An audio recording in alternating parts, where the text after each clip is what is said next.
Crnogoraca. Sve imaju ljudi, dakle, civilizacija, istorija, kultura, umjetnost, film, muzika, sport, hrana. Zato mi danas i pričamo o svemu tome. Danas ćemo malo i o pesto sosu.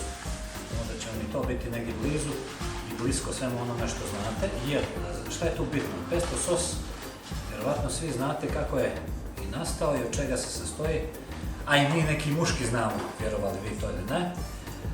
U čitavoj priči, dakle, kad pričate o pesto sosu koji ćemo danas ovdje imati u nekoj malo egzotičnijoj varijanti, vratit ćemo se stotinama godina unazad, jer je zanimljivo to da je glavna priča u stvari počela od Bosiljka. Dakle, imate silna polja Bosiljka koja se nalaze u okolini Dženove, odnosno oblasti Ligurija, gdje su, kako sad predanja kažu, ljudi iz fratri ili sveštenici iz samostana San Bazileo, naš je naravno Bosiljak, zanimljiv je bio, i nazvali ga po samom samostanu, dakle Bazilea bi bilo isto Bosiljak na latinskom jeziku, što će se kasnije negdje utvrditi kao naziv biljke zvanične.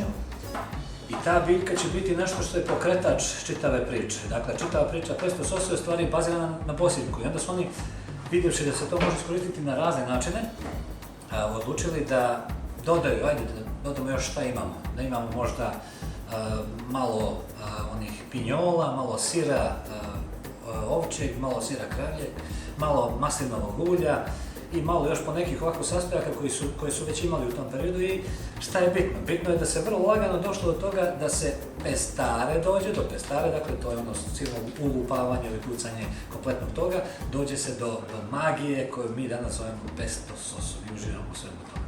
I znate šta je još tu? Jako zanimljivo i jako bitno što se tiče pesto sosa. Da to jeste osnova koja postoji u cijelom svijetu, ali ja mislim da sva nadgradnja koja kasnije dolazi sa modernim vremenima, sa svim ovim dodatnim stvarima, a mi ćemo danas imati i orahe i šljive da dopunimo taj utisak, možda malo i ubijemo taj moment bilog luka iz pesto sosa, mislim da ćemo danas proizvesti jednu magiju iz ove kuhinje. Ali ajde, polako idemo korak po korak, samo da se ne posjećamo. Dugo je bilo aktualno, da kažem, aktualna priča u Crnoj Gori da muškarci nisu za kuhinju, ili što bi stari rekli, nisu za kuhinje. Ali sad već postoji jedna priča koja kaže da su, neće mi se naljutiti dame, muškarci bolje kuvari, bolje se snalaze.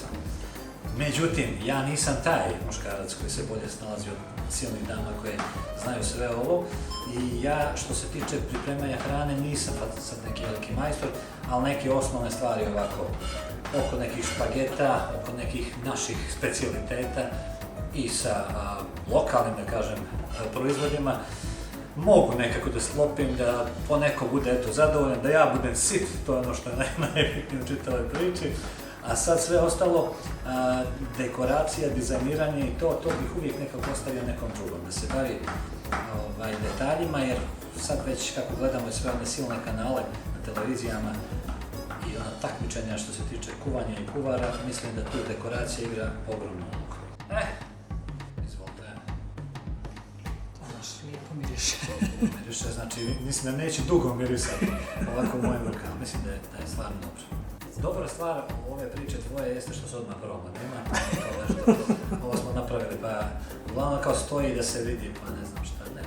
Vjerovatno svi imamo neke momente kad onako podvučemo neku dnevnu crtu ili periodičnu crtu, godišnju na kraju krajeva, nekad i životno naravno, i dođemo do toga da se onako preispitujemo šta, kako, gdje smo nešto uradili, gdje nešto nismo uradili, da se kajemo za nešto što smo uradili, za nešto što nismo. U suštini, poenta čitave priče jeste vjerojatno kao i za svakog, da probaj da uradiš sve što možeš, pa bolje se kaješ za to što si uradio nego za to što nisi uradio.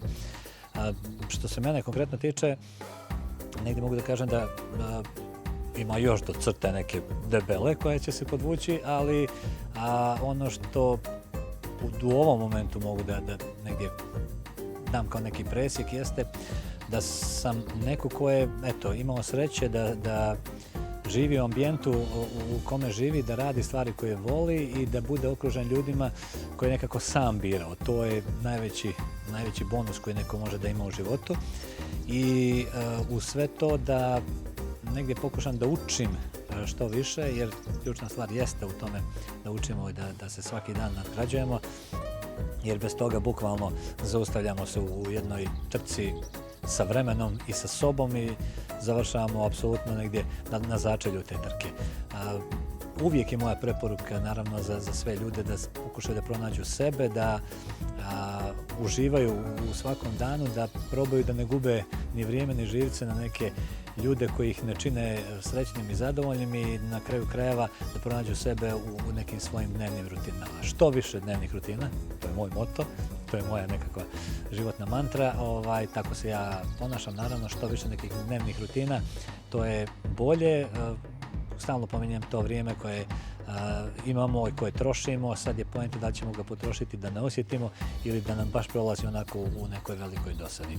Navijam uvijek za to da budemo kreativni, da budemo dobri, da budemo otvoreni i da negdje na kraju krajeva zajednici damo, u zajednici u kojoj živimo, damo što više sebe i prosto najljepši dio sebe ostavimo negdje i za sjećanje i za upravo dnevne stvari, dnevne aktivnosti o kojima sam pričao.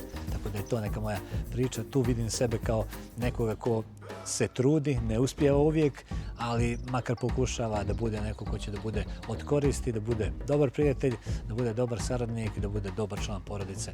Pa evo, ko me zna, neka podvuče crtu, neka kaže, ti to nisi. Ja mislim da jesam. Veliki pozdrav za sve.